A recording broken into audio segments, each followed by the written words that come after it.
ਵਾਹਿਗੁਰੂ ਸਾਹਿਬ ਜੀ।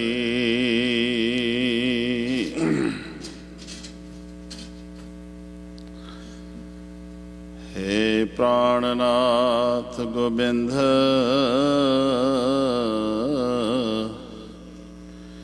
कृपा निधान जगत गुरु। हे संसार ताप हरण करुणा मैं सब दुख हरो। हे शरण जोग दयाल दीनानाथ मया करो। शरीर स्वस्थ क्षीण समय सिमरंत नानक राम दामोदर माधव।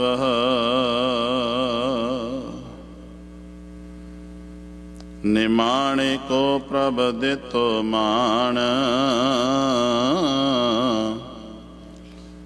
मूढ़ मुगध होए।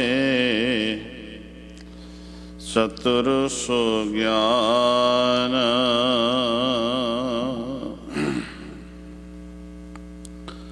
निमाणिया नु मान बेसमझा नु समझ सूझबूझ। डार्कनैस मन दे हनेरे नू दूर कर। निरंकार परवतगार परमेश्वर नाल मिलाउण वाले सांझे रहबर मनुखता दा भला करन वाले शब्द अवतार शब्द गुरु ਸਾਹਿਬ ਸ੍ਰੀ ਗੁਰੂ ਗ੍ਰੰਥ ਸਾਹਿਬ ਮਹਾਰਾਜ ਜੀ ਦੇ ਪਾਵਨ ਹਜ਼ੂਰੀ ਅੰਦਰ, ਜਿੱਥੇ ਅਸੀਂ ਸਾਰੇ ਤਨ ਕਰਕੇ ਆਏ ਬੈਠੇ ਹਾਂ, ਸਾਧ ਸੰਗਤ ਜੀ ਗੁਰੂ ਅੱਗੇ ਤਰੜਾ ਲਈਏ। ਜਿੱਥੇ ਤਨ ਕਰਕੇ ਆਏ ਹਾਂ, ਕਦੇ ਮਨ ਦਾ ਵੀ ਟਿਕਾ ਬਣ ਜਾਏ, ਇਹ ਸਮਾਂ ਸਫਲਾ ਹੋ ਜਾਏ। ਕਈ ਵਾਰੀ ਐਸਾ ਹੁੰਦਾ ਹੈ, ਅਸੀਂ ਕਹਿੰਦੇ ਹਾਂ ਸਮਾਂ ਪਾਸ ਕਰ ਆਈਏ,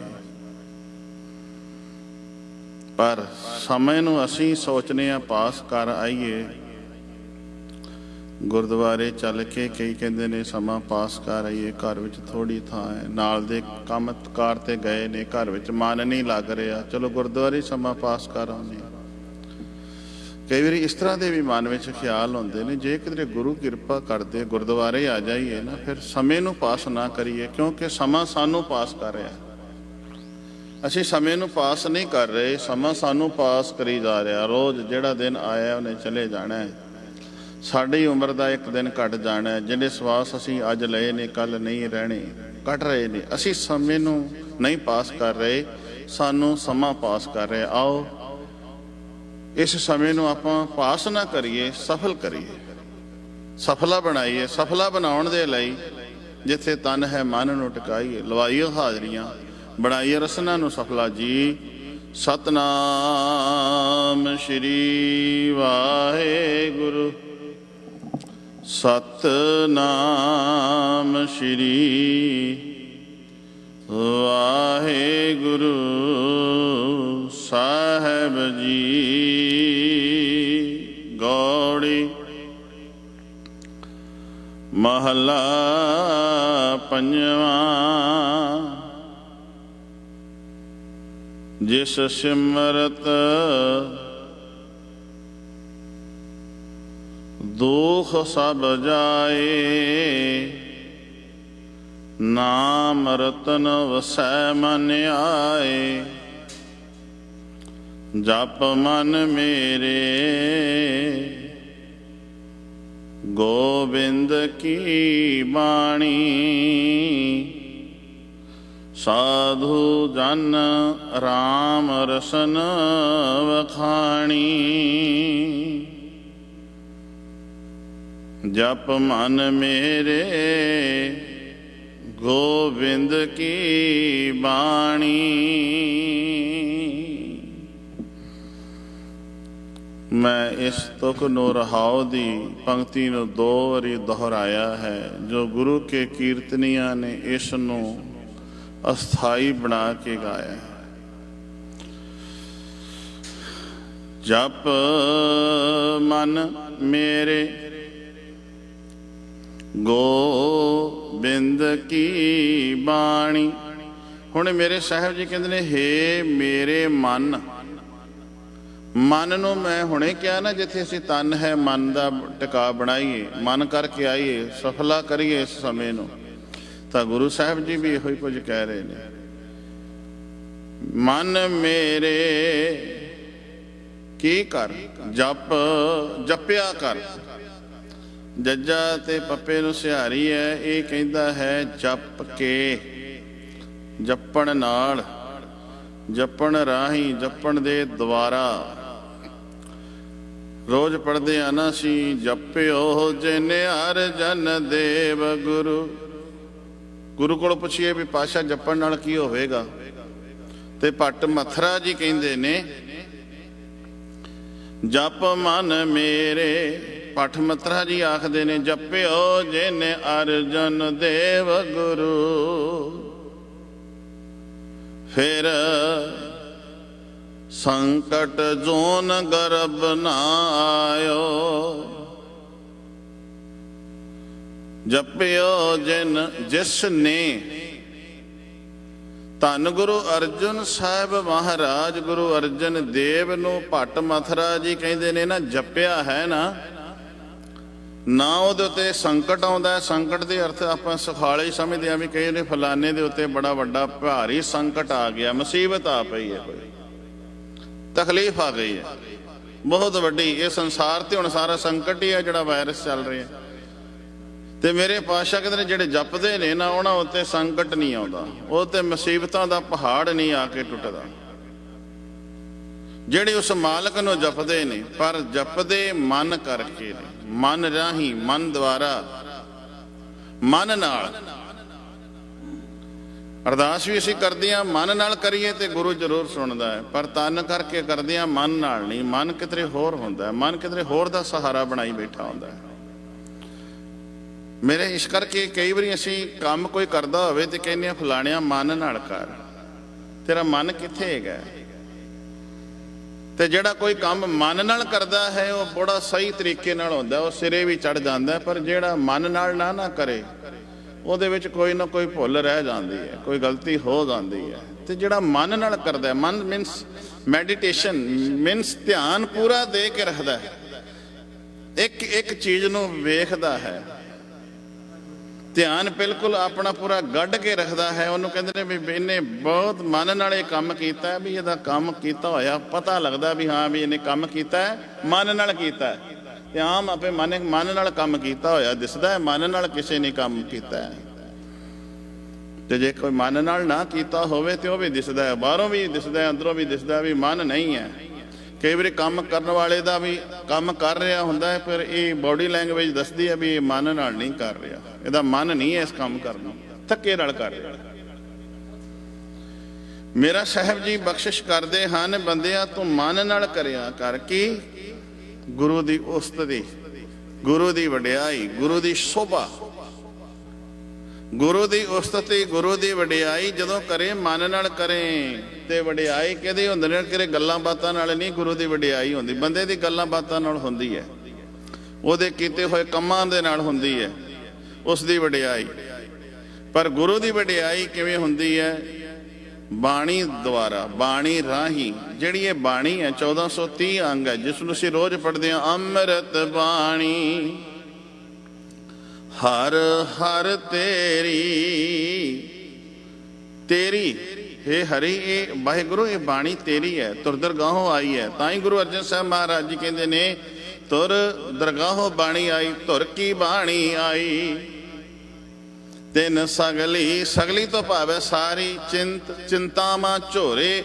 ਜਿਹੜੇ ਇਸ ਬਾਣੀ ਨੂੰ ਪੜ੍ਹਦੇ ਸੁਣਦੇ ਅਮਲ ਕਰਦੇ ਨੇ, ਉਹਨਾਂ ਦੇ ਚਿੰਤਾਵਾਂ ਝੋਰੇ ਤੌਖਲੇ ਸਭ ਮਿਟ ਜਾਂਦੇ ਨੇ। ਤੇ ਇੱਕ ਧਿਆਨ ਦੇਣਾ ਹੈ ਆਪਾਂ ਵੀ ਬਾਣੀ ਅਸੀਂ ਵੀ ਪੜ੍ਹਦੇ ਹਾਂ, ਚਿੰਤਾ ਝੋਰੇ ਸਾਡੇ ਕਿਉਂ ਨਹੀਂ ਜਾਂਦੇ? ਪਰ ਅਸੀਂ ਮਨ ਨਾਲ ਨਹੀਂ ਪੜ੍ਹਦੇ। ਅਸੀਂ ਮਨ ਨਾਲ ਨਹੀਂ ਸੁਣਦੇ। ਵਿਕਾਸ ਸਾਡੇ ਅੰਦਰ ਕਿਉਂ ਨਹੀਂ ਆਉਂਦਾ? ਸੁਣਦੇ ਅਸੀਂ ਵੀ ਆ, ਪਰ ਮਨ ਨਾਲ ਨਹੀਂ ਸੁਣਦੇ। ਮੇਰੇ ਸਾਹਿਬ ਜੀ ਕਹਿੰਦੇ ਮਨ ਨਾਲ ਸੁਣਿਆ ਕਰ, ਮਨ ਨਾਲ ਗਾਵਿਆ ਕਰ, ਮਨ ਨਾਲ ਇਸ ਨੂੰ, ਇਸ ਰਾਹੀਂ ਉਸ ਮਾਲਕ ਦੀ ਸਿਫਤ ਕਰ ਬਾਣੀ ਰਾਹੀਂ। ਤੇ ਜੇ ਤੂੰ ਮਨ ਰਾਹੀਂ ਸੁਣੇਗਾ ਨਾ, ਮਨ ਕਰਕੇ ਉਸ ਨੂੰ ਗਾਏਗਾ, ਕੰਨਾਂ ਨਾਲ ਸੁਣ ਕੇ ਅੰਦਰ ਵਸਾਏਗਾ। ਮੇਰਾ ਸਤਿਗੁਰੂ ਰੋਜ਼ ਕਹਿੰਦੇ ਸੁਣਿਆ ਸਿੱਧ ਪੀਰ ਸੁਰਨਾ, ਸੁਣਿਆ ਧਰਤਵਲ ਆਕਾਸ, ਸੁਣਿਆ ਦੀਪ ਲੋ ਪਾਤਾਲ, ਸੁਣਿਆ ਪੋ ਨ ਸਕੈ ਕਾਲ। ਨਾਨਕ ਭਗਤਾਂ ਸਦਾ ਵਿਗਾਸ। ਵਿਗਾਸ ਤੋਂ ਭਾਵ ਹੈ ਖੇੜਾ, ਖਿੜਾਵ, ਪ੍ਰਸੰਨਤਾ, ਵਿਗਾਸ ਬਣਿਆ ਰਹਿੰਦਾ, ਅੰਦਰ ਖੇੜਾ ਬਣਿਆ ਰਹਿੰਦਾ ਹੈ। ਬਾਣੀ ਗਾਉਣ ਵਾਲਿਆਂ ਦੇ ਅੰਦਰ ਬਾਣੀ ਦਾ ਸਿਮਰਨ ਕਰਨ ਨਾਲ ਹੀ ਉਸ ਮਾਲਕ ਦੀ ਸਿਫਤ ਕਰਿਆ। ਤੇ ਸਿਫਤ ਆਪਾਂ ਉਹਦੀ ਕਰਦੇ ਆ ਨਾ ਜਿਹੜਾ ਕੋਈ ਚੰਗਾ ਕੰਮ ਜਿਹਨੇ ਕੀਤਾ ਹੋਵੇ। ਸਿਫਤ ਤੇ ਉਹਦੀ ਕੀਤੀ ਜਾਂਦੀ ਹੈ ਨਾ, ਵਡਿਆਈ ਉਹਦੀ ਕੀਤੀ ਜਾਂਦੀ ਹੈ। ਤੇ ਜਦੋਂ ਅਸੀਂ ਮਾਲਕ ਦੇ ਚੰਗੇ ਕਰਮਾਂ ਦੀ, ਚੰਗੀ ਜੋ ਰੱਬ ਨੇ ਸਾਡੀ ਇਹ ਖੇਡ ਵਰਤਾਈ ਹੈ, ਜਦੋਂ ਇਸ ਵਾਤਾਵਰਨ ਨੂੰ ਵੇਖਦੇ ਹਾਂ, ਇਸ ਮਨੁੱਖਤਾ ਦੇ ਭਲੇ ਨੂੰ ਵੇਖਦੇ ਹਾਂ, ਦਾਤਾ ਕਿਵੇਂ ਕਰ ਰਿਹਾ ਹੈ, ਤੇ ਜਦੋਂ ਅਸੀਂ ਉਸ ਦੀ ਵਡਿਆਈ ਕਰਾਂਗੇ, ਵਡਿਆਈ ਕਰਨ ਦੇ ਨਾਲ ਵੱਡੇ ਕੀਆਂ ਵਡਿਆਈਆਂ ਕਿਸ ਕਹਿਣਾ ਕਹਿਣ ਨਾ ਜਾਏ। ਸੋ ਕਰਤਾ ਕਾਦਰ ਕਰੀਮ ਦੇ ਦੀਆਂ, ਜੇ ਦੀਆਂ ਰਿਸ਼ਕ ਸਮਾਏ, ਸਾਈ ਕਾਰ ਕਮਾਵਣੀ ਧੁਰ ਛੋਡੀ ਤਿਨੈ ਪਾਏ। ਨਾਨਕ ਏਕੀ ਬਾਹਰੀ ਹੋਰ ਦੂਜੀ ਨਾ ਹੀ ਜਾਏ, ਸੋ ਕਰੇ ਜੇ ਤਿਸੈ ਰਜ਼ਾਏ। ਇਹ ਵੱਡੇ ਕੀਆਂ ਵਡਿਆਈਆਂ, ਜਿਹੜੀਆਂ ਵੱਡੇ ਦੀਆਂ ਵਡਿਆਈਆਂ ਕਿਵੇਂ ਕੀਤੀਆਂ ਜਾ ਸਕਦੀਆਂ ਨੇ? ਗੁਰੂ ਕੀ ਬਾਣੀ ਰਾਹੀਂ। ਮੇਰੇ ਸਾਹਿਬ ਜੀ ਬਖਸ਼ਿਸ਼ ਕਰ ਰਹੇ ਨੇ, ਮਨ ਮੇਰੇ ਕੀ ਕਰ ਜਪ ਕਿਨੂੰ ਗੋਬਿੰਦ, ਜੋ ਧਰਤੀ ਦਾ ਮਾਲਕ ਹੈ। ਤੇ ਜਪਣਾ ਉਹਨੂੰ ਕਿਵੇਂ ਹੈ? ਬਾਣੀ ਰਾਹੀਂ, ਬਾਣੀ ਦੁਆਰਾ। ਅੰਮ੍ਰਿਤ ਬਾਣੀ ਹਰ ਹਰ ਤੇਰੀ, ਸੁਣ ਸੁਣ ਹੋਵੇ। ਸੁਣ ਸੁਣ ਕੇ ਜਦੋਂ ਤੂੰ ਉਸ ਦੀ ਵਡਿਆਈ ਕਰੇਗਾ ਨਾ, ਤੇ ਬਾਣੀ ਪਹਿਲਾਂ ਕੰਨਾਂ ਨਾਲ ਸੁਣੇਗਾ, ਫਿਰ ਰਸਨਾ ਨਾਲ ਬੋਲੇਗਾ। ਸੁਣ ਸੁਣ ਹੋਵੇ ਪਰਮ ਗਤ ਮੇਰੀ, ਫਿਰ ਤੇਰੀ ਵੀ ਪਰਮ ਗਤੀ ਹੋ ਜਾਏਗੀ, ਤੇਰੀ ਬੰਦ ਖਲਾਸੀ ਹੋ ਜਾਏਗੀ, ਛੁਟਕਾਰਾ ਹੋ ਜਾਏਗਾ। ਸੁਣ ਸੁਣ ਹੋਵੇ ਪਰਮ ਗਤ ਮੇਰੀ, ਜਲਨ ਬੁਝੀ। ਗੱਲ ਕੀ ਆਏ?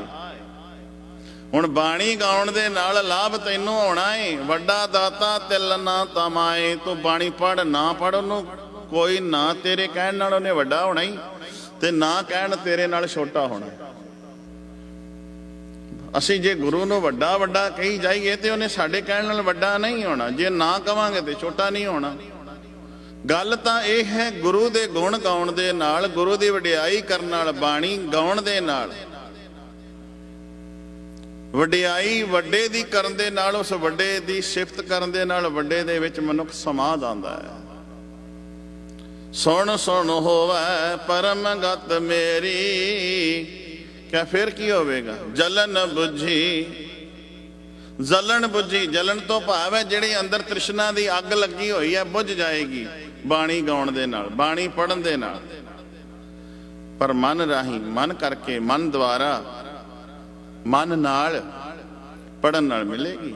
ਇਹ ਜਲਨ ਅੰਦਰ ਤਾਂ ਬੁਝੇਗੀ ਜਦੋਂ ਤੂੰ ਮਨ ਨਾਲ ਪੜਦਾ ਹੋਵੇਂਗਾ। ਕੋਈ ਕਿਸੇ ਦਾ ਮੈਸੇਜ ਆਵੇ, ਬੜਾ ਮਨ ਨਾਲ ਪੜ੍ਹਨੇ ਆ ਅਸੀਂ। ਆਪਣੇ ਕਿਸੇ ਖਾਸ ਦਾ ਮੈਸੇਜ ਆਵੇ ਨਾ, ਮੁੜ ਮੁੜ ਕੇ ਉਹਨੂੰ ਪੜ੍ਹਨੇ ਆ, ਮਨ ਨਾਲ ਪੜ੍ਹਨੇ ਆ, ਫਿਰ ਧਿਆਨ ਦਿੰਨੇ ਆ। ਫਿਰ ਸਾਰਾ ਜਿਹੜਾ ਭੇਜਣ ਵਾਲਾ ਹੈ ਨਾ, ਉਹ ਭਾਵੇਂ 50,000 ਕਿਲੋਮੀਟਰ ਦੂਰ ਬੈਠਾ ਕਿਉਂ ਨਾ ਹੋਵੇ, ਫਿਰ ਸਾਰੇ ਦਾ ਸਾਰਾ ਫੋਕਸ ਕਿੱਥੇ ਚਲੇ ਜਾਂਦਾ ਹੈ? ਭੇਜਣ ਵਾਲੇ ਦੇ ਕੋਲ।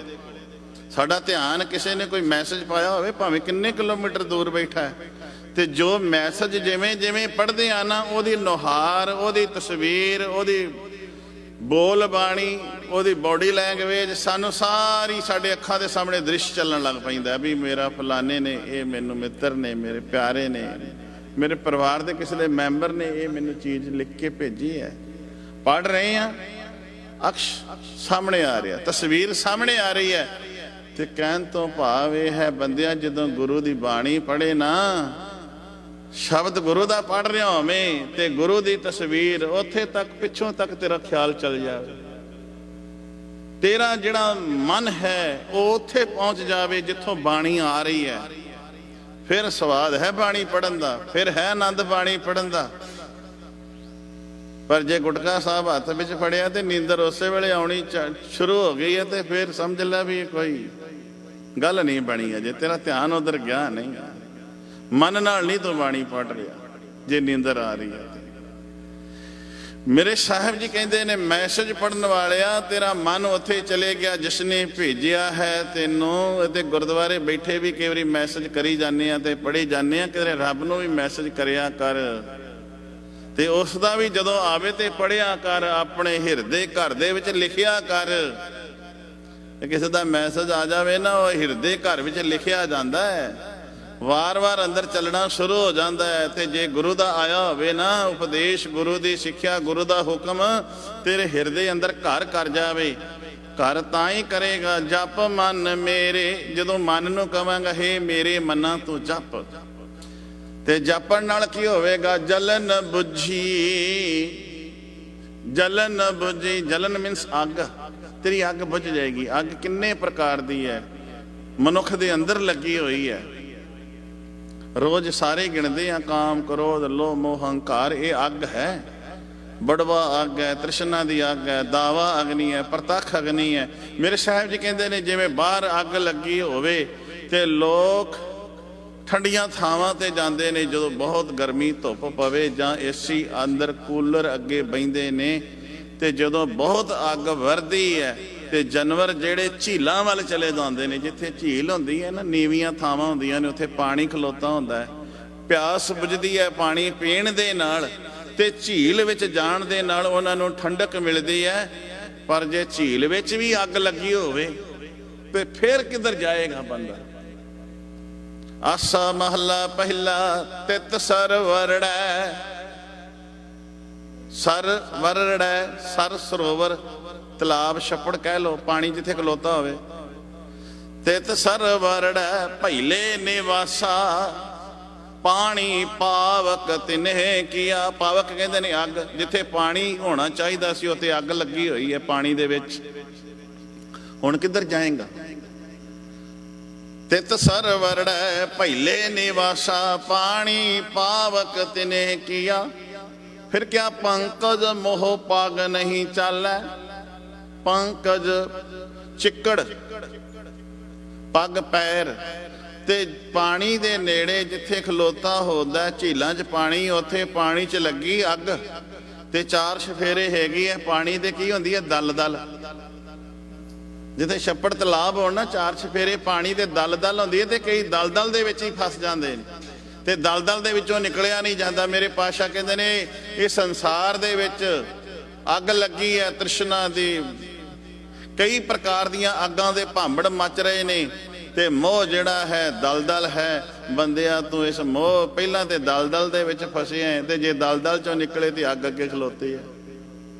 हुण बचेगा किवें, तेरा बचाव किवें हो सकदा, किस तरह बचाव होवेगा। ते मेरे साहब जी कहंदे ने जियो करे किरपा कर देवे ते लगी होई अग विचों भी बचा लैंदा है। ताते वाओ ना लगई पार ब्रह्म शरणाई, ते जिहड़ा गुरु दी शरण विच आ जावे ਉਹਦਾ ਵਾਲ भी बांका नहीं हो सकता। लगी अग दे विचों भी ਉਹ रख लैंदा है। भाई बिधि चंद पट्ठी दे विच जाके बह गया, जदों लैके आउंदा गुरु के घोड़े पट्ठी दे विच वड़ जांदा, पट्ठी च ही बह जांदा। जिथे पट्टी दे विच भट्ट साहब गुरुद्वारा हैगा है ना, गुरु का सिख भट्ठ पट्ठे दी विच वड़ गया ते अग बलदी है, ते भट्ठे विच वड़ जे ते सड़े ना, अग ना लगे ਉਹਦੇ ਉੱਤੇ, ਉਹਦੀ बॉडी ਨੂੰ अग लगे ना, ਉਹਨੂੰ आँच ना लगे, ਉਹਨੂੰ सेक ना लगे, ਤੇ फिर गुरु ਦੀ है ना किरपा। गुरु ਦੀ शरण ਵਿੱਚ गुरु ਪਿਆਰਿਓ ਜਿਹੜਾ आ ਜਾਂਦਾ है, ਉਹਨੂੰ ਨਾ ਬਾਹਰ ਦੀ ਅੱਗ ਸਾੜਦੀ ਹੈ ਤੇ ਨਾ ਅੰਦਰ ਦੀ ਸਾੜਦੀ ਹੈ। ਜਲਨ ਬੁਝੀ ਕਿਉਂ ਸੀਤਲ ਹੋਏ ਮਨੁਆ, ਅਸੀਂ ਮਨ ਕਰਕੇ ਸੜ ਰਹੇ ਹਾਂ, ਤਨ ਕਰਕੇ ਤੇ ਅਸੀਂ ਨਹੀਂ ਸੜ ਰਹੇ। ਤਨ ਕਰਕੇ ਤੇ ਬੜੇ ਇੰਤਜ਼ਾਮ ਕੀਤੇ ਨੇ। ਮੇਰੇ ਸਾਹਿਬ ਜੀ ਕਹਿੰਦੇ ਨੇ ਜਲਨ ਬੁਝੀ ਤੁਕ ਮੈਂ ਆ ਲਈ ਹੈ ਰਹਾਉ ਦੀ, ਜਪ ਮਨ ਮੇਰੇ ਮੇਰੇ ਮਨ ਜਪ।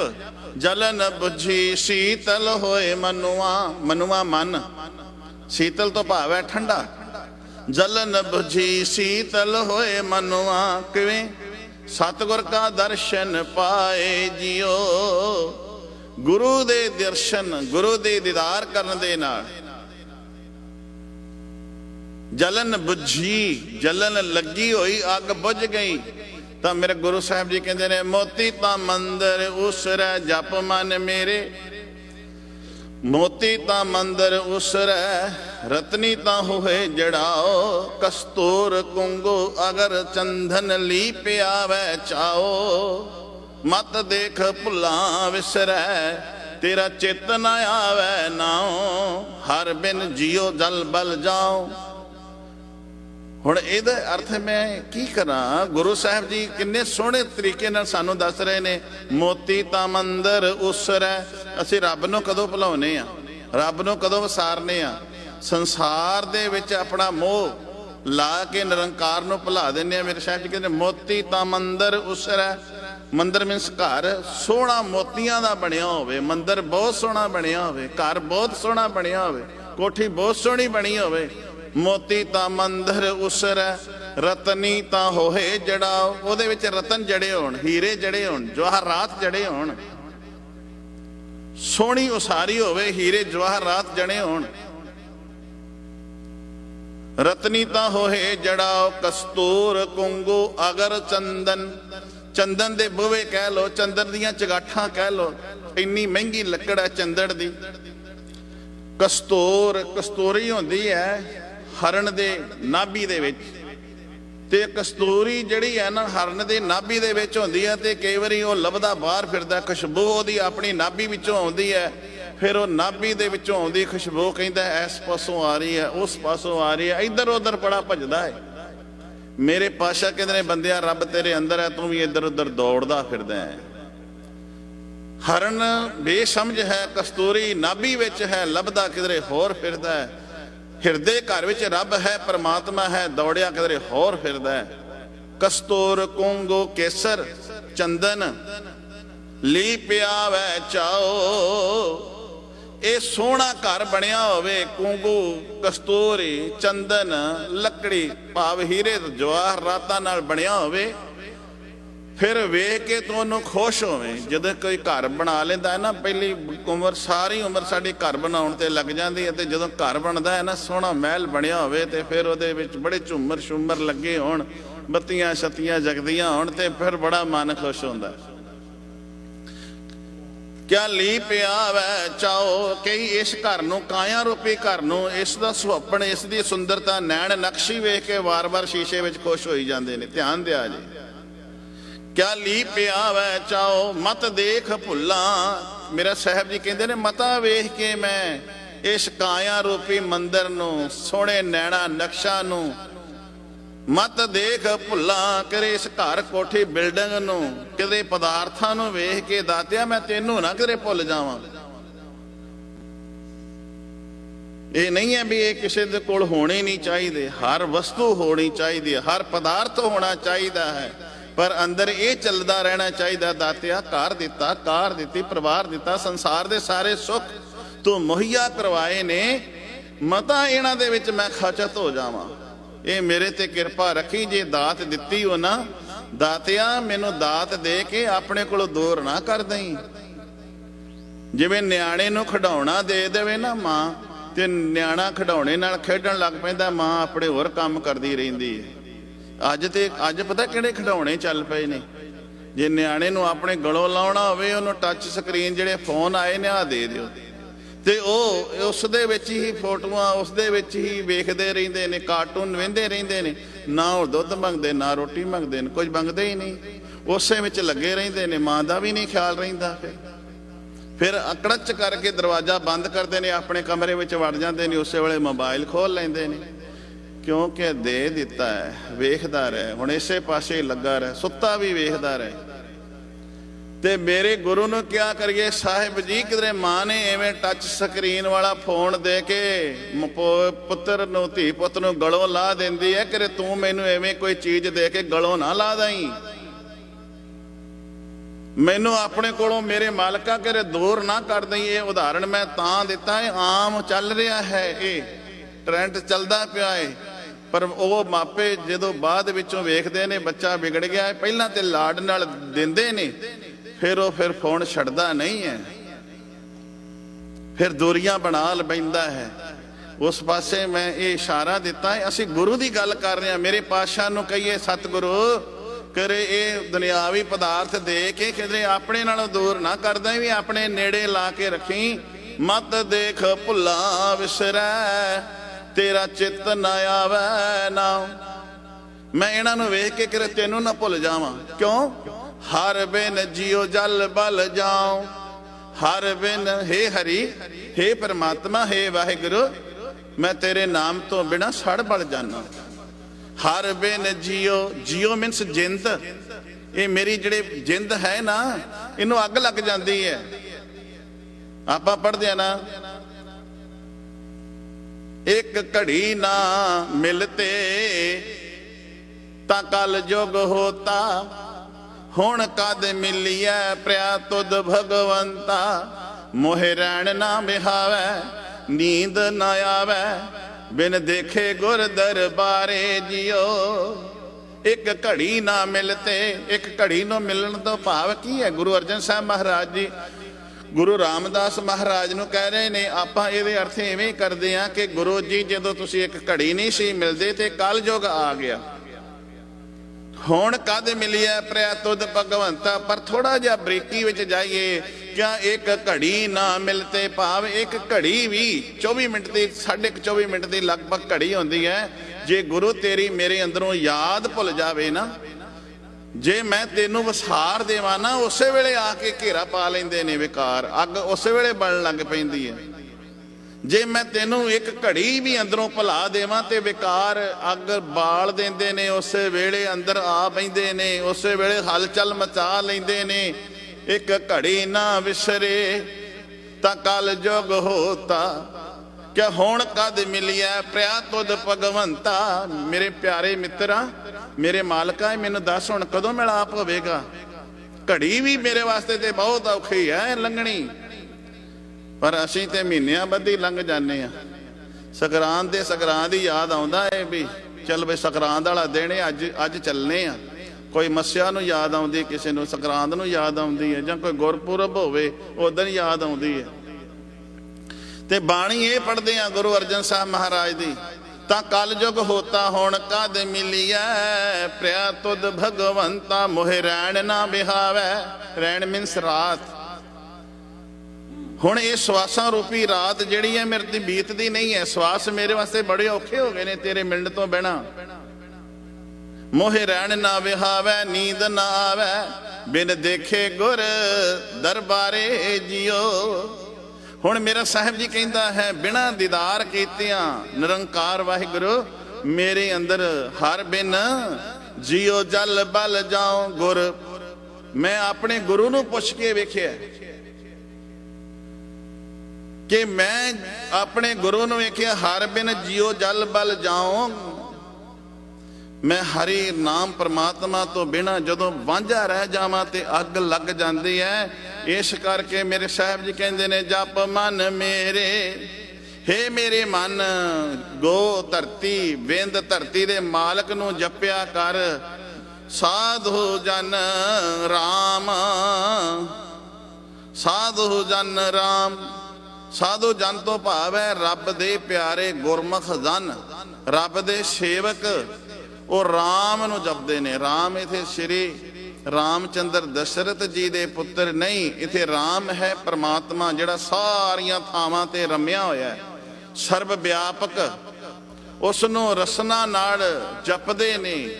बड़ी धीमी दी आवाज़ दे विच इन्नी आवाज़ अपने कन्नां तक जानी चाहिदी है। मैं एक गल होर कह देवां, जदों असीं पाठ करदे आ ना ते असीं मूँह वलेट के बह जाने आ, चुप करके बाणी दे अखरां नूं जरूर वेंदे रहने आ। नहीं, पाठ करदे आ ना इन्ना को जो बोलना चाहिदा है जिन्ना क जे ते किसी नूं संगतां नूं सुणाउणा होवे फिर ते जिन्नी लोड़ है उन्ना उच्चा बोलो। पर जे संगत नूं नहीं सुणाउणा अपने आप नूं सुणाउणा है ते इन्नी आवाज़ जरूर होनी चाहिदी है बंदिया जिहड़ी तेरे कन्नां तक पहुँचे। तेरे कन्नां तक आवाज़ जाती होवे, तेरे रसना दी आवाज़ तेरे कन्नां तक जावे ते कन्नां दे राही गुरु दा शब्द तेरे अंदर चले जावे बस। क्योंकि मेरे साहिब ने कहा ना ए सरवणो मेरे ਸਾਚਾ ਸੁਣਨੈ ਨੂੰ ਪਠਾਏ, ਸਾਚਾ ਸੁਣਨੈ ਨੂੰ ਪਠਾਏ। ਸਰੀਰ ਲਾਏ ਸੁਣੋ ਸਤ ਬਾਣੀ, ਜਿਸ ਸੁਣੀ ਮਨ ਤਨ ਹਰਿਆ ਹੋਵੇ ਰਸਨਾ ਰਸ ਸਮਾਣੀ। ਜਿਸ ਨੂੰ ਸੁਣ ਕੇ ਤੇਰਾ ਮਨ ਤੇ ਤਨ ਖਿੜਾਵ ਦੇ ਵਿੱਚ ਆ ਜਾਵੇ। ਜੇ ਤੂੰ ਗੁਰੂ ਘਰ ਆ ਕੇ ਸੁਣ ਰਿਹਾ ਹੈ ਤਾਂ ਵੀ ਕੰਨ ਦੇ ਕੇ ਸੁਣ, ਪਰ ਜੇ ਤੂੰ ਆਪ ਬਾਣੀ ਪੜ੍ਹ ਰਿਹਾ ਹੈ ਤਾਂ ਵੀ ਇੰਨਾ ਕੁ ਉੱਚਾ ਪੜ੍ਹ ਕੇ ਤੇਰੇ ਕੰਨ ਜ਼ਰੂਰ ਸੁਣ, ਤੇ ਕੰਨਾਂ ਦੇ ਰਾਹੀਂ ਇਹ ਗੁਰੂ ਦਾ ਸ਼ਬਦ ਤੇਰੇ ਅੰਦਰ ਚਲੇ ਜਾਵੇ। ਕਈ ਵਾਰੀ ਅਸੀਂ ਬਾਣੀ ਵੇਖੀ ਜਾਂਦੇ ਹਾਂ, ਗੁਰੂ ਗ੍ਰੰਥ ਸਾਹਿਬ ਮਹਾਰਾਜ ਨੂੰ ਵੇਖਦੇ ਰਹਿੰਦੇ ਹਾਂ, ਤੇ ਵੇਖਣ ਦੇ ਨਾਲ ਕਈ ਵਾਰੀ ਧਿਆਨ ਹੋਰ ਪਾਸੇ ਚਲੇ ਜਾਂਦਾ। ਜੇ ਬਾਣੀ ਬੋਲ ਕੇ ਪੜਾਂਗੇ, ਕੰਨਾਂ ਤੱਕ ਆਵਾਜ਼ ਆਵੇਗੀ, ਤੇ ਇਹ ਜਿਹੜੀਆਂ ਲਗਾ ਮਾਤਰਾ ਨੇ ਗੁਰੂ ਕੀ ਬਾਣੀ ਵਿੱਚ ਲੱਗੀਆਂ ਨੇ, ਇਹਨਾਂ ਦਾ ਧਿਆਨ ਕਿਤੇ ਆ ਜਾਵੇ, ਥੋੜਾ ਜਿਹਾ ਸਾਨੂੰ ਖਿਆਲ ਆ ਜਾਵੇ, ਤੇ ਫਿਰ ਅਰਥ ਬਣਨੇ ਸ਼ੁਰੂ ਹੋ ਜਾਣਗੇ। ਜਦੋਂ ਅਰਥ ਬਣਨੇ ਸ਼ੁਰੂ ਹੋ ਗਏ, ਜਿਵੇਂ ਅਸੀਂ ਕੋਈ ਮੈਸੇਜ ਪੜ੍ਹਦੇ ਹਾਂ, ਅੱਖਰੀ ਗਿਆਨ ਹੋਵੇ ਤੇ ਆ ਸ਼ਬਦ ਪੜ੍ਹ ਲਏ, ਪਰ ਜੇ ਸਮਝ ਜ਼ਿਆਦਾ ਹੋਵੇ ਇਹਨਾਂ ਅੱਖਰਾਂ ਦੇ ਵਿੱਚ ਲਿਖਿਆ ਕੀ ਹੈ, ਇਸ ਸ਼ਬਦ ਦੇ ਅਰਥ ਕੀ ਬਣਦੇ ਨੇ, ਫਿਰ ਸਾਨੂੰ ਸਾਰੀ ਸੋਝੀ ਆਉਂਦੀ ਜਾਂਦੀ ਹੈ।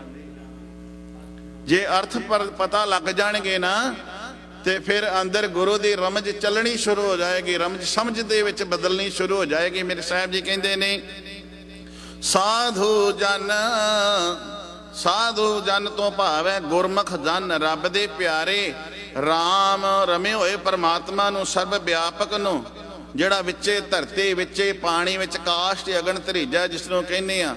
ਜਹ ਜੈ ਪੇਖੋ ਤਹ ਹਜ਼ੂਰ ਦੂਰ ਕਤਹੁ ਨਾ ਜਾਈ, ਰਵ ਰਿਆ ਸਰਬੱਤਰ ਮੈਂ, ਗੱਲ ਫਿਰ ਉੱਥੇ ਆ ਗਈ, ਮਨ ਸਦਾ ਧਿਆਈ।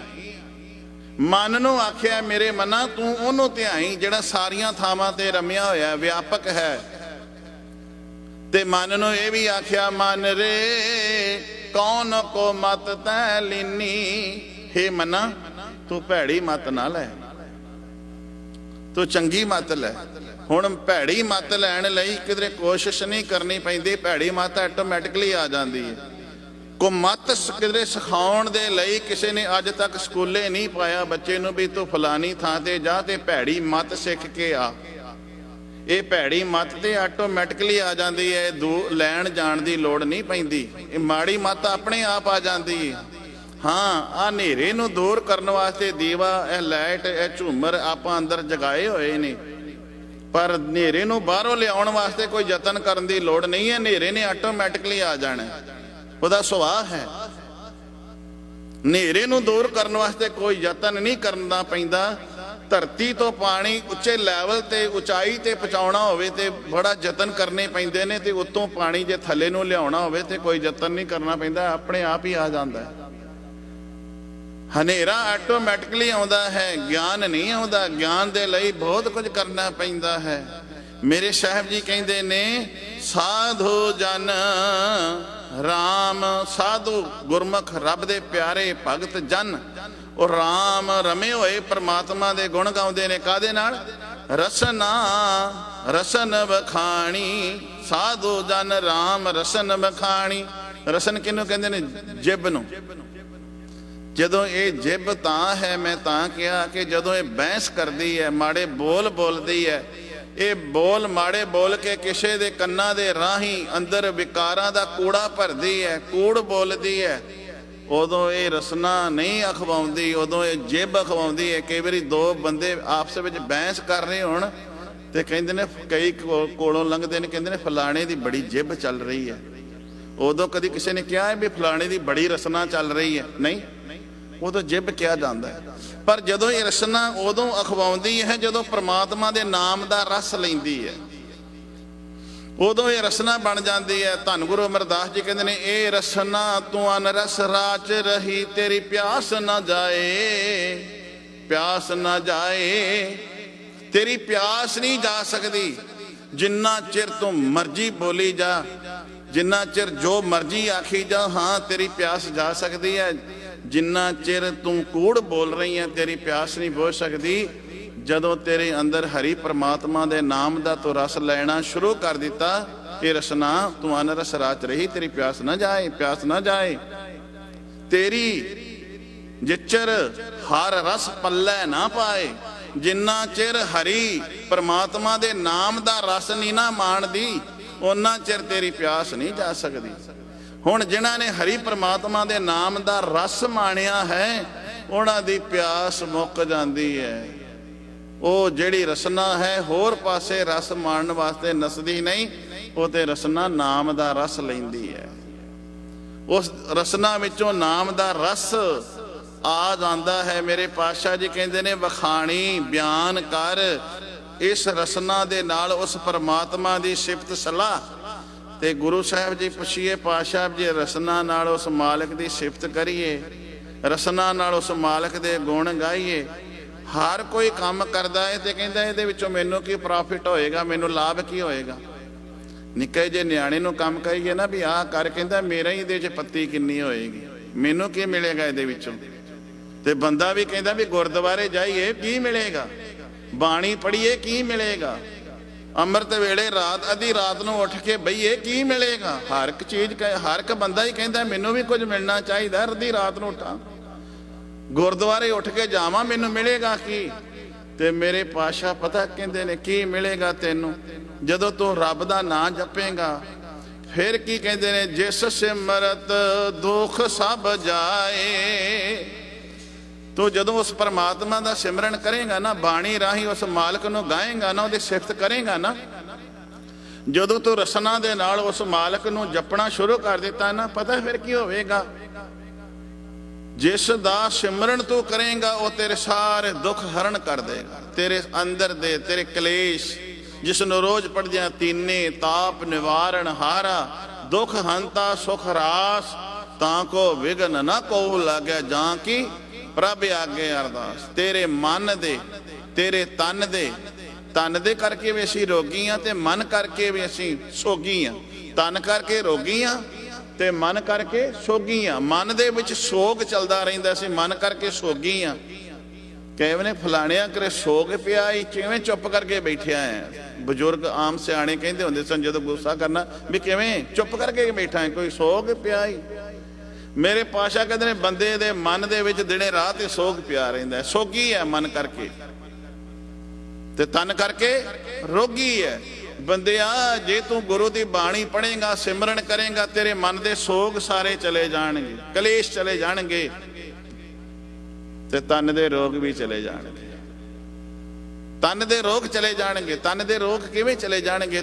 ਤੂੰ ਮਾਰਗ ਮਾੜੇ ਤੇ ਜਾਏਗਾ ਨਹੀਂ, ਚੰਗੇ ਪਾਸੇ ਰਹੇਗਾ, ਸ਼ਬਦ ਗੁਰੂ ਨਾਲ ਜੁੜਿਆ ਰਹੇਗਾ, ਮਾੜਾ ਖਾਏਗਾ ਨਹੀਂ, ਮਾੜਾ ਪਾਏਗਾ ਨਹੀਂ, ਮਾੜਿਆਂ ਦੀ ਸੰਗਤ ਨਹੀਂ ਕਰੇਗਾ, ਨਸ਼ੇ ਤੇਰੇ ਅੰਦਰ ਨਹੀਂ ਜਾਣਗੇ, ਤੇ ਰੋਗ ਤੇਰੇ ਨੇੜੇ ਆਪਣੇ ਆਪ ਹੀ ਨਹੀਂ ਆਉਣੇ। ਮਾੜਿਆਂ ਦੇ ਕੋਲ ਬਹੇਗਾ ਨਾ, ਕਹਿੰਦੇ ਨੇ ਇੱਕ ਮੱਝ ਲਿਬੜੀ ਹੋਵੇ ਦੂਸਰਿਆਂ ਨੂੰ ਵੀ ਲਿਬੇੜ ਦਿੰਦੀ ਹੈ, ਤੇ ਲਿਬੜਿਆਂ ਦੇ ਕੋਲ ਬਹੇਗਾ ਤੇ ਤਾਂ ਲਿਬੜੇਗਾ ਨਾ, ਜੇ ਜਾਏਗਾ ਨਹੀਂ ਗੁਰੂ ਤੇਰੇ ਤੇ ਰਹਿਮ ਕਰੇਗਾ। ਤੂੰ ਤੇਰੇ ਅੰਦਰ ਸੋਗ ਨਹੀਂ ਰਹੇਗਾ, ਤਨ ਦਾ ਰੋਗ ਵੀ ਨਹੀਂ ਰਹੇਗਾ। ਮੇਰੇ ਸਾਹਿਬ ਜੀ ਕਹਿੰਦੇ ਨੇ, ਜਿਸ ਸਿਮਰਤ ਦੁੱਖ ਸਭ ਜਾਏ, ਨਾਮ ਰਤਨ ਵਸੈ ਮਨ ਆਏ। ਮਨ ਵਿੱਚ ਆ ਕੇ ਮਨ ਦੇ ਵਿੱਚ ਕੀ? ਪ੍ਰਮਾਤਮਾ ਦਾ ਨਾਮ ਰਤਨ, ਨਿਰਮੋਲਕ ਹੀਰਾ ਮਨ ਦੇ ਵਿੱਚ ਆ ਕੇ ਜਦੋਂ ਵਸ ਗਿਆ, ਤੇ ਵਸੇਗਾ ਤਾਂ ਜਦੋਂ ਤੂੰ ਜਪਣਾ ਸ਼ੁਰੂ ਕਰ ਦਿੱਤਾ। ਐਵੇਂ ਨਹੀਂ ਵਸਦਾ। ਜਦੋਂ ਬੱਚਾ ਸਕੂਲ ਵਿੱਚ ਪੜ੍ਹਦਾ ਹੈ ਨਾ, ਪੜ੍ਹ ਕੇ ਇਮਤਿਹਾਨ ਦਿੰਦਾ ਹੈ, ਤੇ ਜਦੋਂ ਉਸ ਇਮਤਿਹਾਨ ਵਿੱਚ ਪਾਸ ਹੋਣਾ ਹੋਵੇ ਨਾ, ਤੇ ਫਿਰ ਪੜ੍ਹਦਾ ਰਹਿੰਦਾ ਦਿਨੇ ਰਾਤ, ਤੇ ਜਿਹੜੇ ਸਵਾਲ ਜਵਾਬ ਹੁੰਦੇ ਨੇ ਉਹਨੂੰ ਮਨ ਦੇ ਵਿੱਚ ਟਿਕਾਉਂਦਾ ਹੈ, ਟਿਕਾ ਲੈਂਦਾ ਹੈ, ਤੇ ਫਿਰ ਇਮਤਿਹਾਨਾਂ ਵਿੱਚ ਪਾਸ ਹੋ ਜਾਂਦਾ ਹੈ। ਮੇਰੇ ਪਾਤਸ਼ਾਹ ਕਹਿੰਦੇ ਨੇ, ਜਦੋਂ ਤੂੰ ਬਾਣੀ ਪੜ੍ਹੇਗਾ, ਸਿਮਰਨ ਕਰੇਗਾ, ਗੁਰੂ ਦਾ ਉਪਦੇਸ਼ ਮਨ ਦੇ ਵਿੱਚ ਵਸਾ ਲਏਗਾ।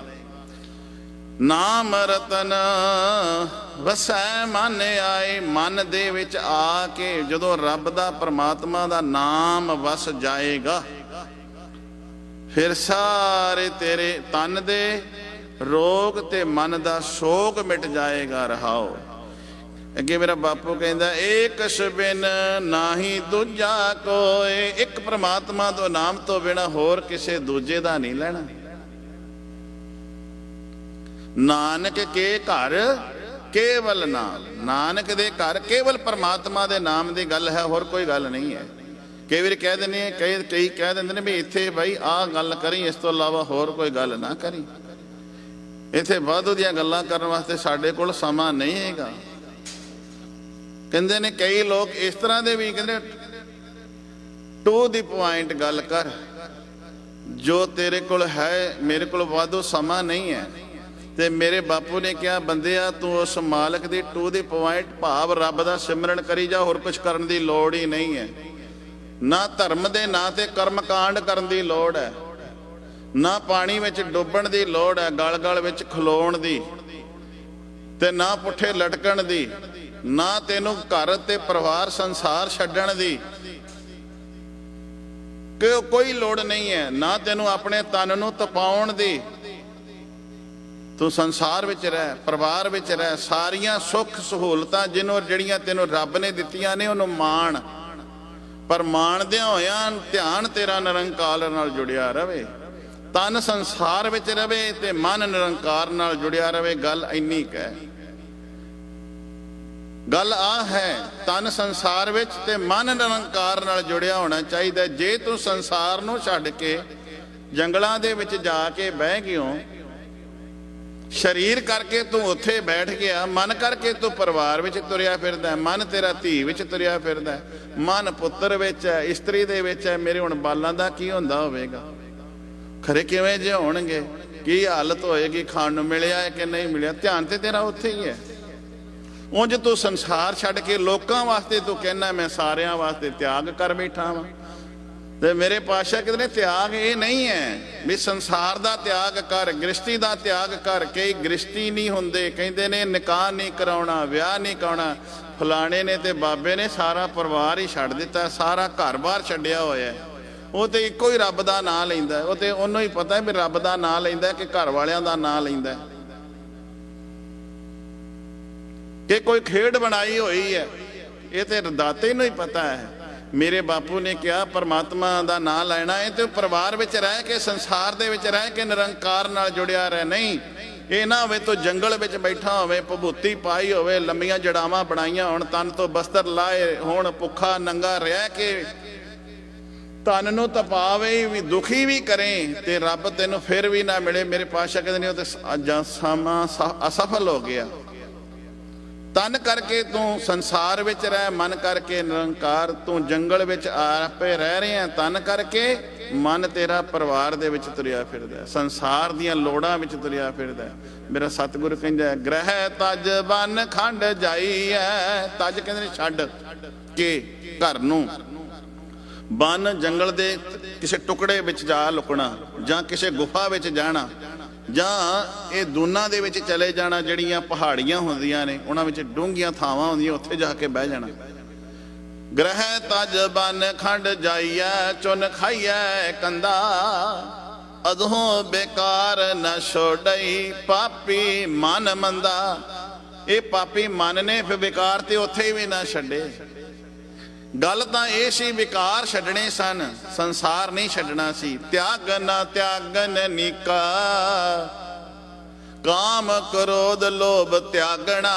ਤਿਆਗਣਾ ਸੀ ਕਾਮ ਨੂੰ, ਕ੍ਰੋਧ ਨੂੰ, ਲੋਭ ਨੂੰ। ਪਰ ਜਿਹੜੀਆਂ ਚੀਜ਼ਾਂ ਤਿਆਗਣੀਆਂ ਸੀ ਉਹ ਤੇ ਤਿਆਗੀਆਂ ਨਹੀਂ, ਉਹਨਾਂ ਨੂੰ ਤੇ ਉੱਥੇ ਵੀ ਫੜ ਕੇ ਬੈਠਾ ਹੋਇਆ। ਤੇ ਜਿਹੜੀਆਂ ਨਹੀਂ ਤਿਆਗਣ ਵਾਲੀਆਂ ਸੀ ਉਹ ਤਿਆਗ ਕਰਕੇ ਚਲੇ ਗਿਆ ਉਹਨਾਂ ਦਾ। ਮੇਰੇ ਸਾਹਿਬ ਜੀ ਬਖਸ਼ਿਸ਼ ਕਰ ਰਹੇ ਨੇ, ਏਕ ਸਬੇਨਾ ਨਾਹੀਂ ਦੂਜਾ ਕੋਏ। ਹੇ ਭਾਈ, ਇੱਕ ਪ੍ਰਮਾਤਮਾ ਤੋਂ ਬਿਨਾ ਹੋਰ ਸੰਸਾਰ ਵਿੱਚ ਕੋਈ ਦੂਸਰਾ ਹੈ ਨਹੀਂ, ਉਹਦੇ ਵਰਗਾ ਹੋਰ ਕੋਈ ਹੈ ਹੀ ਨਹੀਂ ਹੈ। ਜਾਂ ਕੀ ਦ੍ਰਿਸ਼ਟ, ਜਾਂ ਕੀ ਜਿਸ ਪ੍ਰਮਾਤਮਾ ਦੀ ਦ੍ਰਿਸ਼ਟੀ ਮੀਨਸ ਨਜ਼ਰ, ਜਿਹਨੂੰ ਅਸੀਂ ਨਜ਼ਰ ਕਹਿ ਦਿੰਦੇ ਆ। ਸਭਨਾ ਉਪਰ ਨਜ਼ਰ ਪ੍ਰਭ ਤੇਰੀ, ਕਿਸੇ ਥੋੜੀ ਕਿਸੇ ਹੈ ਕਣੇਰੀ। ਦਾਤੇ ਦੀ ਨਜ਼ਰ ਸਾਰਿਆਂ ਤੇ ਹੀ ਹੈ, ਪਰ ਕਿਸੇ ਦੇ ਉੱਤੇ ਥੋੜੀ ਹੈ, ਕਿਸੇ ਉੱਤੇ ਜ਼ਿਆਦਾ ਹੈ। ਥੋੜੀ ਨਜ਼ਰ ਉਹਨਾਂ ਦੇ ਉੱਤੇ ਹੈ ਜਿਨ੍ਹਾਂ ਨੂੰ ਪਹਿਨਣ ਖਾਣ ਵਾਸਤੇ ਦੇ ਰਿਹਾ, ਹੰਡਾਉਣ ਵਾਸਤੇ ਦੇ ਰਿਹਾ, ਹਰ ਤਰ੍ਹਾਂ ਦੀਆਂ ਸਹੂਲਤਾਂ ਦਿੱਤੀਆਂ ਹੋਈਆਂ ਨੇ। ਤੇ ਬਹੁਤੀ ਨਜ਼ਰ ਉਹਨਾਂ ਦੇ ਉੱਤੇ ਹੈ ਜਿਨ੍ਹਾਂ ਨੂੰ ਆਪਣੇ ਗਲ ਨਾਲ ਲਾਇਆ ਹੋਇਆ। ਬਹੁਤਾ ਪਿਆਰ ਉਹਨਾਂ ਦੇ ਨਾਲ ਹੈ ਜਿਨ੍ਹਾਂ ਨੂੰ ਮਾਂ ਆਪਣੇ ਚੁੱਕ ਕੇ ਗਲ ਨਾਲ ਲਾ ਲੈਂਦੀ ਹੈ, ਗਲ ਵਕੜੀ ਵਿੱਚ ਲੈ ਲੈਂਦੀ ਹੈ। ਮੇਰਾ ਸਾਹਿਬ ਜੀ ਕਹਿੰਦੇ ਨੇ, ਜਾਂ ਕੀ ਦ੍ਰਿਸ਼ਟ, ਜਿਸ ਦੀ ਦ੍ਰਿਸ਼ਟੀ ਵਿੱਚ, ਨਜ਼ਰ ਦੇ ਵਿੱਚ ਸਦਾ ਸੁਖ, ਸਦਾ ਸਦੀਵੀ ਸੁਖ, ਜਿਹਨੂੰ ਆਪਾਂ ਹੁਣੇ ਕਹਿ ਰਹੇ ਸੀ, ਤਨ ਨੂੰ ਰੋਗ ਲੱਗਦੇ ਨੇ, ਮਨ ਨੂੰ ਸੋਗ ਲੱਗਦੇ ਨੇ। ਮਨ ਕਰਕੇ ਮਨੁੱਖ ਸੋਗੀ ਹੈ, ਤਨ ਕਰਕੇ ਰੋਗੀ ਹੈ। ਤੇ ਜਦੋਂ ਜਪਦਾ ਹੈ, ਜਪ ਮਨ ਮੇਰੇ ਗੋਬਿੰਦ ਕੀ ਬਾਣੀ, ਉਦੋਂ ਤਨ ਦਾ ਰੋਗ ਮਿਟ ਜਾਂਦਾ ਤੇ ਮਨ ਦਾ ਸੋਗ ਮਿਟ ਜਾਂਦਾ। ਜਾਂ ਕਿ ਦ੍ਰਿਸ਼ਟ ਸਦਾ ਸੁਖ ਹੋਏ, ਜਿਸ ਦੀ ਦ੍ਰਿਸ਼ਟੀ ਦੇ ਵਿੱਚ ਹੀ ਸਾਰੇ ਸੁਖ ਨੇ।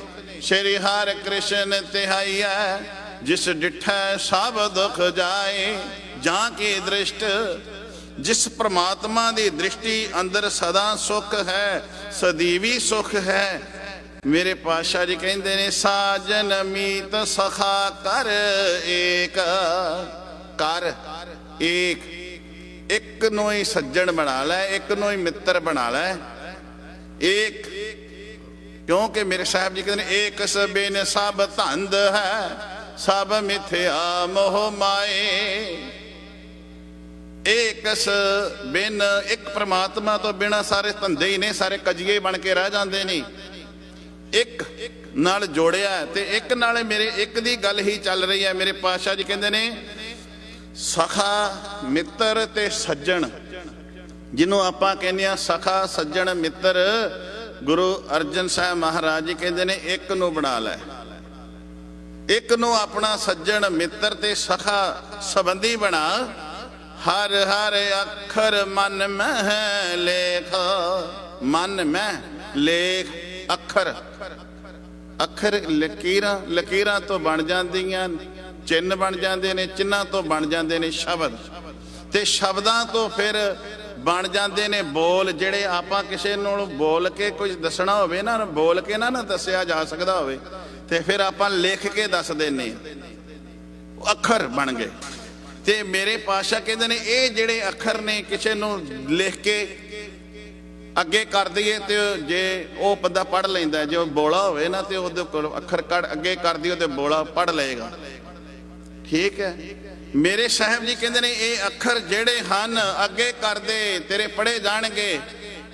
ਪਰ ਇੱਥੇ ਇਹਨਾਂ ਅੱਖਰਾਂ ਦੀ ਗੱਲ ਨਹੀਂ। ਮੇਰੇ ਸਾਹਿਬ ਜੀ ਕਹਿੰਦੇ ਨੇ, ਹਰ ਹਰ ਅੱਖਰ ਮਨ ਮਹਿ ਲੇਖ, ਮਨ ਦੇ ਵਿੱਚ ਅੱਖਰ ਉਹ ਲਿਖ ਲੈ। ਹੋਰ ਉਦਾਹਰਣ ਦੇ ਦਿਆਂ, ਜਿਵੇਂ ਇੱਕ ਫੋਟੋ ਕੰਧ ਤੇ ਟੰਗੀ ਹੋਵੇ, ਠੀਕ ਹੈ ਜੀ, ਜਦੋਂ ਮਰਜ਼ੀ ਉਹਨੂੰ ਲਾ ਦਿੱਤਾ ਜਾ ਸਕਦਾ, ਜਦੋਂ ਮਰਜ਼ੀ ਉਹਨੂੰ ਰੱਖ ਦਿੱਤਾ ਜਾ ਸਕਦਾ, ਜਦੋਂ ਮਰਜ਼ੀ ਉਹਨੂੰ ਟੰਗ ਦਿੱਤਾ ਜਾ ਸਕਦਾ। ਪਰ ਜੇ ਕਿਸੇ ਕੰਧ ਦੇ ਵਿੱਚ ਅੱਖਰ ਉੱਕਰ ਦਿੱਤੇ ਜਾਣ, ਹੁਣ ਇਹ ਜਿਹੜਾ ਉੱਕਰ ਸ਼ਬਦ ਹੈ, ਹਰ ਕਿਸੇ ਦੀ ਪਕੜ 'ਚ ਨਹੀਂ ਆਉਣਾ। ਇਹ ਸਾਡੇ ਪੁਰਾਣੀ ਪੰਜਾਬੀ ਬੋਲੀ ਹੈ ਵੀ ਫਲਾਣੇ ਅੱਖਰ ਉੱਕਰ ਦਿੱਤੇ, ਕੰਧ ਨੂੰ ਪੁੱਟ ਕੇ ਛਾਣੀ ਨਾਲ ਉਹਦੇ ਵਿੱਚ ਅੱਖਰ ਉੱਕਰ ਦਿੱਤੇ। ਹੁਣ ਨਾ ਕੰਧ ਦੇ ਨਾਲੋਂ ਉਹਨੂੰ ਕੋਈ ਜੁਦਾ ਨਹੀਂ ਕਰ ਸਕਦਾ ਅੱਖਰਾਂ ਨੂੰ, ਕਿਉਂਕਿ ਕੰਧ ਦੇ ਵਿੱਚ ਉੱਕਰੇ ਗਏ ਨੇ। ਹੁਣ ਕੰਧ ਨਾਲ ਹੀ ਰਹਿਣਗੇ, ਕੰਧ ਵਿੱਚ ਹੀ ਰਹਿਣਗੇ, ਵਿਛੋੜਾ ਨਹੀਂ ਹੋ ਸਕਦਾ ਉਹਨਾਂ ਅੱਖਰਾਂ ਦਾ। ਮੇਰਾ ਬਾਪੂ ਕਹਿੰਦਾ, ਧੰਨ ਗੁਰੂ ਅਰਜਨ ਸਾਹਿਬ ਮਹਾਰਾਜ, ਇਹ ਜਿਹੜੇ ਗੁਰੂ ਸ਼ਬਦ ਦੇ ਅੱਖਰ ਨੇ ਨਾ, ਮਨ ਦੇ ਵਿੱਚ ਉੱਕਰ ਲੈ। ਜਿਵੇਂ ਕੰਧ ਦੇ ਉੱਤੇ ਉੱਕਰੇ ਗਏ ਅੱਖਰ ਦੂਰ ਨਹੀਂ ਕੀਤੇ ਜਾ ਸਕਦੇ। ਹਰ ਹਰ ਅੱਖਰ ਮਨ ਮਹਿ ਲੇਖ, ਰਵ ਰਹਿਆ ਸਰਬਤ ਸੁਆਮੀ। ਗੁਣ ਗਾਵੇ ਨਾਨਕ ਅੰਤਰ ਜਾਮੀ। ਅੰਦਰ ਦੀ ਜਾਣਨ ਵਾਲਾ, ਦਿਲਾਂ ਦੀ ਜਾਣਨ ਵਾਲਾ ਨਾਨਕ ਵੀ ਉਸ ਮਾਲਕ ਦੇ ਗੁਣਾਂ ਨੂੰ ਗਾਉਂਦਾ ਹੈ। ਉਸ ਮਾਲਕ ਦੇ ਅੱਖਰਾਂ ਨੂੰ ਆਪਣੇ ਅੰਦਰ ਉੱਕਰ ਲਿਆ ਹੈ। ਗੁਰੂ ਪਿਆਰਿਓ, ਕਿਉਂ ਨਾ ਹੋਵੇ ਆਪਾਂ ਵੀ ਆਪਣੇ ਮਨ ਦੇ ਵਿੱਚ ਗੁਰੂ ਸ਼ਬਦ ਨੂੰ ਉੱਕਰ ਲਈਏ। ਜਪ ਮਨ ਮੇਰੇ ਗੋਬਿੰਦ ਕੀ ਬਾਣੀ, ਮਨ ਨੂੰ ਕਹਿਣਾ ਹੈ। ਤੇ ਮਨ ਨੂੰ ਕਵਾਂਗੇ ਤੇ ਲੋਕ ਪਰਲੋਕ ਸਵਰ ਜਾਣਗੇ। ਵਾਹਿਗੁਰੂ ਜੀ ਕਾ ਖਾਲਸਾ, ਵਾਹਿਗੁਰੂ ਜੀ ਕੀ ਫਤਿਹ।